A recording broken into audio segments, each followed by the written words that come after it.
Fala galerinha, tudo bem com vocês? Diego aqui da página Terra Plana RS.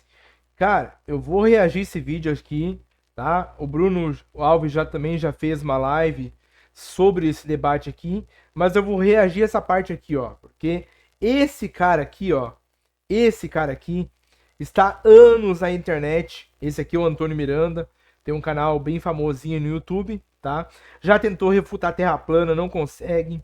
Tentou refutar Deus, não consegue, tá? Porque Deus é a existência. Se você tenta entender e tentar a sua consciência, tentar entender quem é Deus, você fica louco. Por isso que o apóstolo Paulo falou que tentar entender Deus é loucura para os homens. Tentar entender como que Deus fez todas as coisas. Ah, a ciência não consegue explicar. Não, você não consegue compreender que Deus, ele é existente. Então vamos ver aqui a resposta do Paulo Cogos para a pergunta aqui, né? Pergunta mirabolante do Antônio Miranda. O cara que acredita que a galinha se transformou num dinossauro. Ou vice-versa, né? Vamos ver. Quem criou Deus? Já que se Deus ele é complexo, teria que ter um ser mais complexo para o criar. Então é um problema, você entra aí num paradoxo. Deixa eu ver aqui, ele fala que veio do nada a vida, né? Só que só quem fala que veio do nada é o crente, né? Que Deus criou do nada, ex nihilo. Eu quero saber quem é que fala que as coisas vêm do nada. A gente tem na física, na ciência, o princípio da conservação de energia. Vocês já ouviram falar aquela famosa frase, né? Na natureza nada se cria, nada se perde, tudo se transforma. Então, eu queria saber de onde que veio essa questão de do nada. Isso aí ele está vindo de Parmênides, né? Aquelas filosofias antigas do não ser, né? Eu acho que o próprio Aristóteles já tinha meio que dado uma refutada nisso aí, né? Do não ser, né?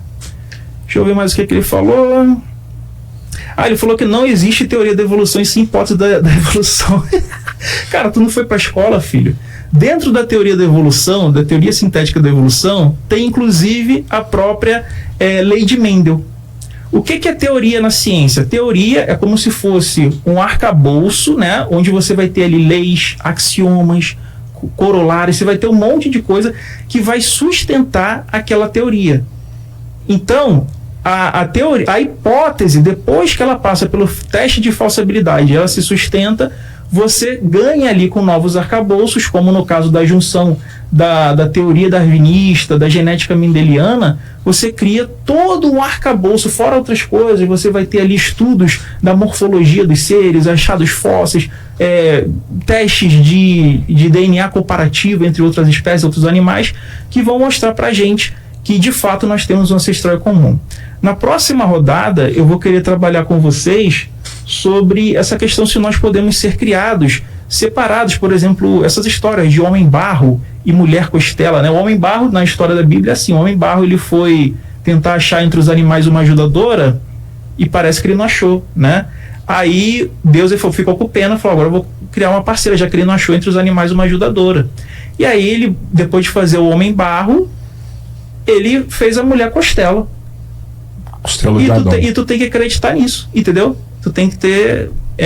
E a mulher costela foi enganada por uma cobra falante. É uma fábula, entendeu? Então os crentes acreditam em uma fábula como sendo uma explicação para a origem da vida.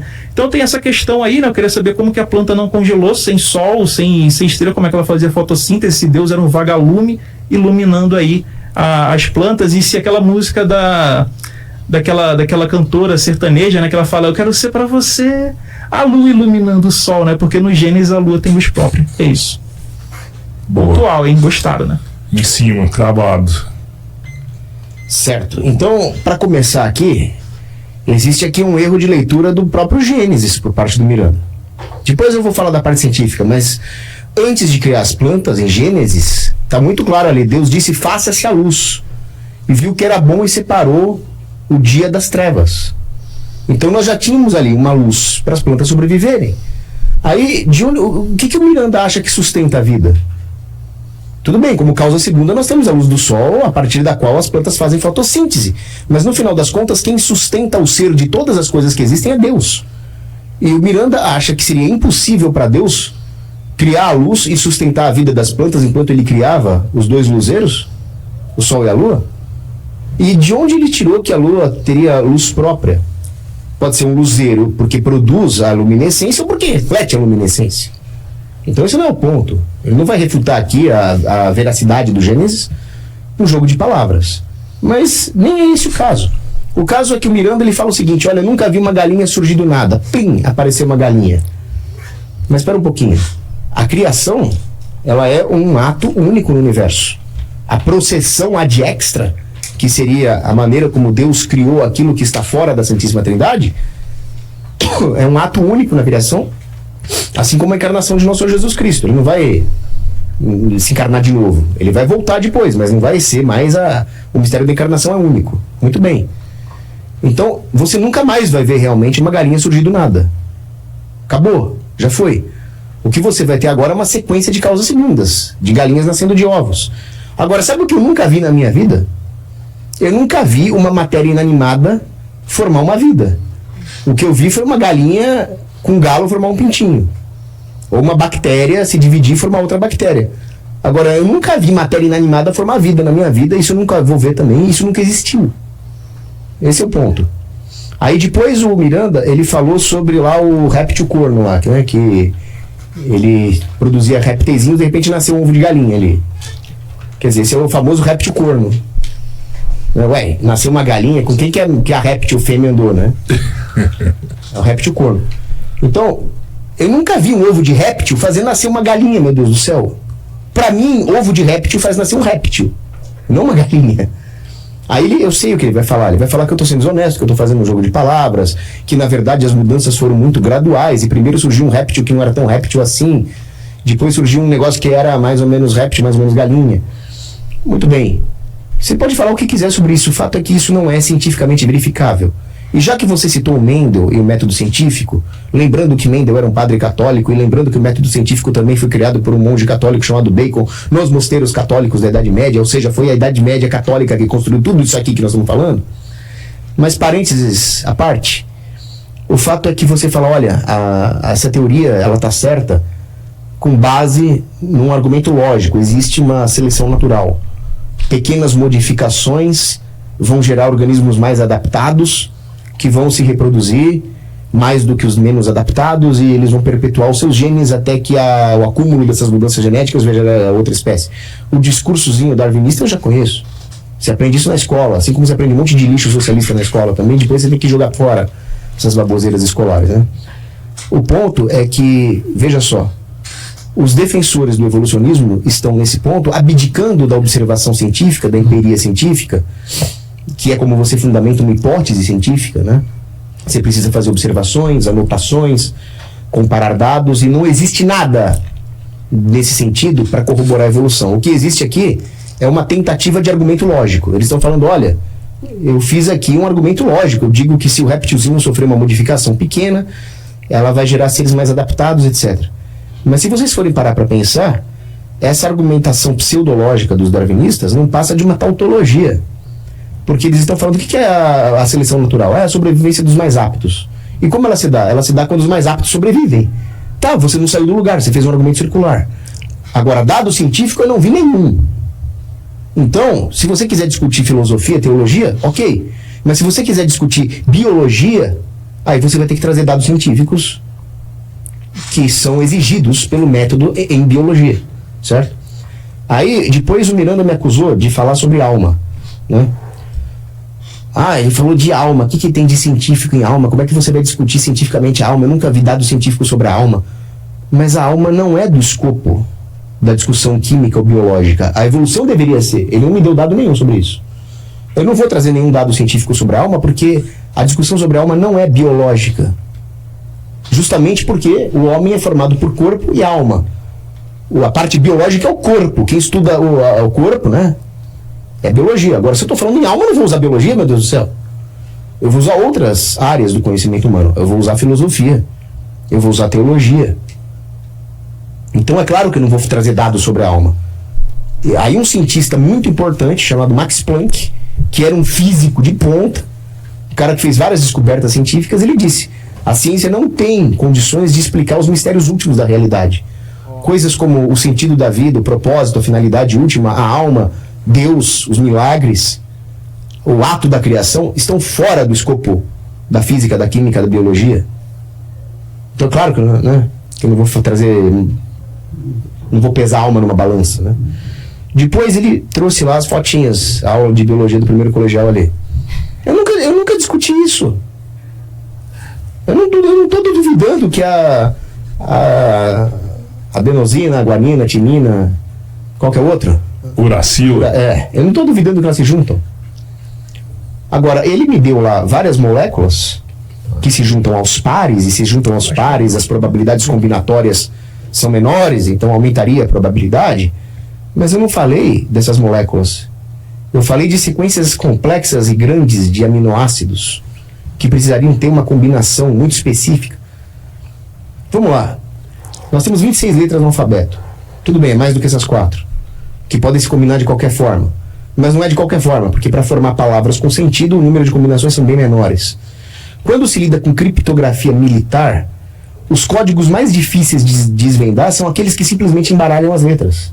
Eles são muito mais difíceis de desvendar do que se você tiver, por exemplo, uma chave de reorganização das letras. Quando eu servi o exército, eu era da arma de comunicações, eu lidei com criptologia.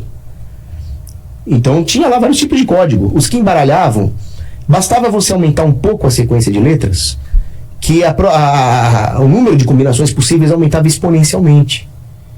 E aí você bugava o sistema de decriptagem do inimigo, né, de decodificação. Agora imagina uma sequência de aminoácidos cheia desses pares de letrinhas. Agora imagina combinar vários tipos desses aminoácidos, mais de 40 deles, para formar uma proteína básica. Agora imagina combinar as proteínas para formar qualquer uma dessas organelas que ele mostrou aqui. Agora imagina combinar tudo isso no mesmo espaço. Em vez de espalhar pelos oceanos, você combina isso no mesmo centímetro cúbico. E várias vezes, até a vida vingar, num espaço curto de alguns poucos bilhões de anos. Porque, como eu disse, a probabilidade disso acontecer é de inexprimíveis de anos, né? Impossível. Agora, é interessante que o erro que o Miranda está cometendo nesse quesito aqui é uma coisa que eu chamo de surfar nas causas segundas. Ele fala, olha como as moléculas se formam aqui, o cientista fez um experimento no laboratório e deu certo. Tá, depois que Deus criou tudo, fica mais fácil. Deus criou as condições e as leis para tudo isso.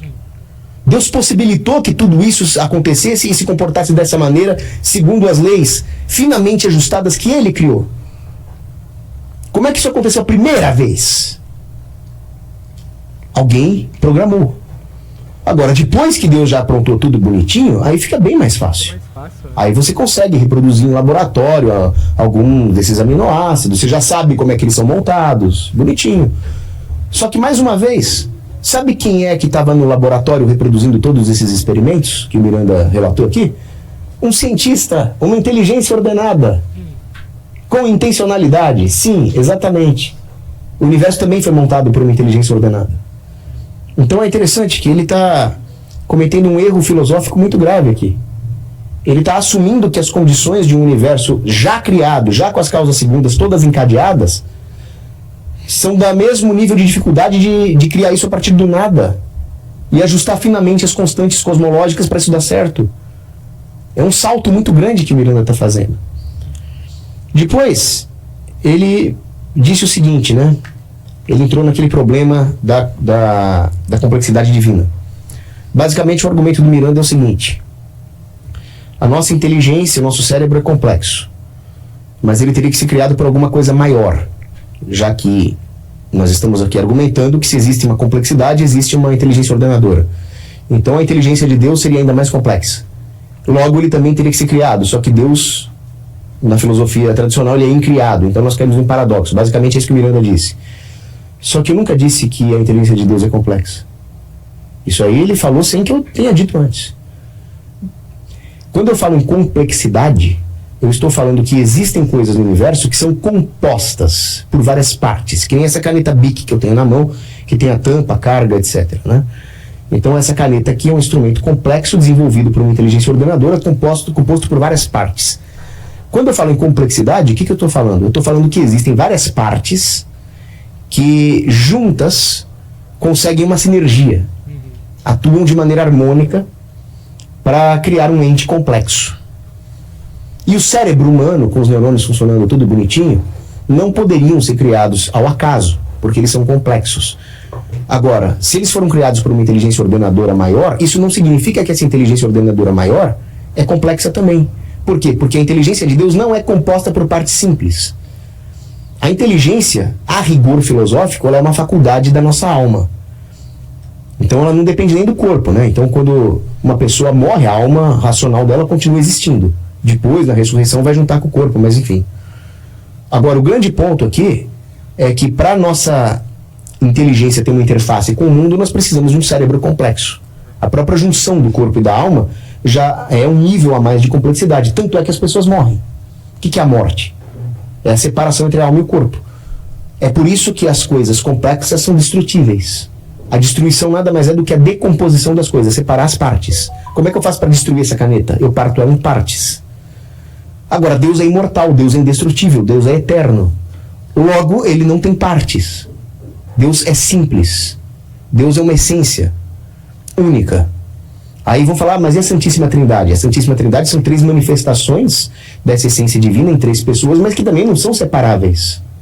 Porque é a essência da Trindade ter 3 pessoas perfeitamente unidas. Bom, pessoal, eu vou ficar por aqui, tá? Espero que você tenha gostado desse vídeo aqui. Você viu, né? Em inúmeras partes ali o Paulo Cogos está correto em favor do criacionismo, em defesa da existência de Deus, ok? Em nenhum momento ele precisou provar Deus existe, não. Ele deu simples argumentos que refutam o ateísmo, que refutam as perguntas do Antônio Miranda. Se você quiser assistir essa live, está aqui no canal Podcast Três Irmãos, tá? Créditos a esse canal, por deixar a gente reagir aqui também, tá bom? Pessoal, deixe seu like aqui embaixo, se inscreva no canal e já sabe, né? Compartilha para 1 ou 2 pessoas. Um abraço, tamo junto.